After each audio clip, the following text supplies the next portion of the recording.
Hey guys, so I'm going to do a review on this HIRALIY solder seal butt connector 100 piece set. So here I've got the wire, and here are the various different connectors that you've got. Kind of just depends on what you're working with.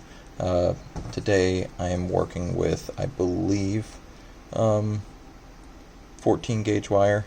So we're gonna snap this or cut it, and I'm gonna strip it. So strip one side, strip the other. Alright, and then before you get started, you're going to want to put the solder seal connector on there.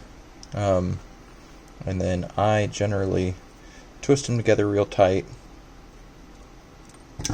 Sometimes I'll use a pair of pliers to twist them a little bit more. Not always.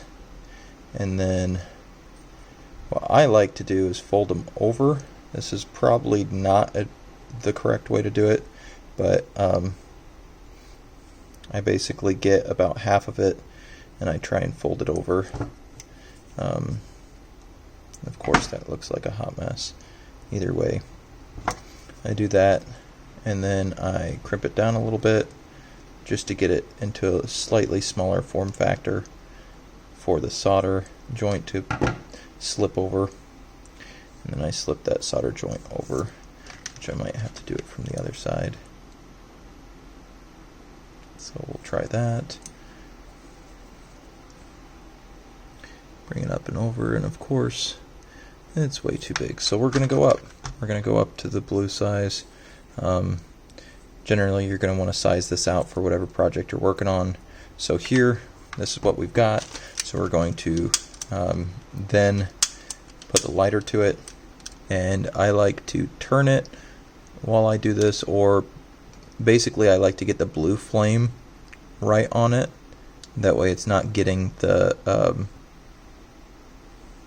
I don't know, the yellow flame on there. I just feel like the blue flame heats it up a little bit better. And there's the solder. Let that cool for a second. Of course it's already dripped down through. Not sure where though.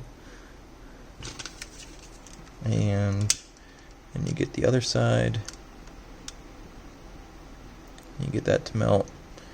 And then you do this side, and you want to do the inside first. That way the inside solder actually goes into the joint, and then you've got the seals on both sides, so you don't want to trap any air in there. So anyways, that's what it'll look like whenever you're done.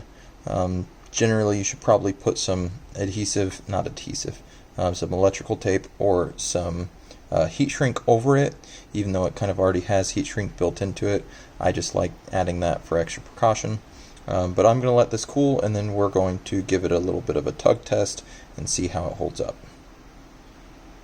Alright, so we are back. Everything is cool to the touch. Doesn't feel hot or anything, so we're going to give it a little bit of a first visual inspection. It looks like a little bit of the solder got in there, not a whole ton.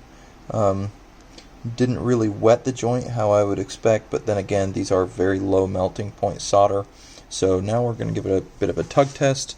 So I'm going to take it in both hands and just, holy shit, yeah, that's actually pretty freaking strong. Nope. Alright, well, I'm going to actually trust these a little bit more than what I thought I was gonna. Oh, man. That is tight. Okay, so we're going to take this over here. So I'm just going to take this over here to my vise. I want to clamp one end into it. Nice and tight. And then just see how hard this is to pull. So let's see what we got.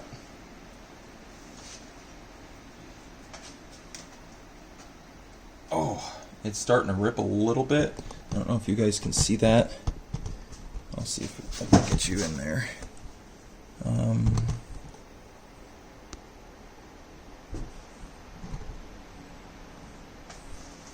There we go. So if I put that on there, I mean, really, it's not pulling out like I would think it would. So honestly, I would trust these quite a bit for how cheap that they are. So yeah, I mean, give them a try. I would say I still wouldn't use them on any thing I really wanted to be permanent. I would actually solder it. But for quick little fixes, like if you're doing radio stuff or something like that, I would definitely say that these would be better than just doing a butt style connector crimp. And that's mainly because it has this this adhesive in here that melts and waterproofs it on both sides, and then it also has that solder joint to help with conductivity and just basically securing that joint. So yeah, give it a try and let me know what you guys think down in the comments.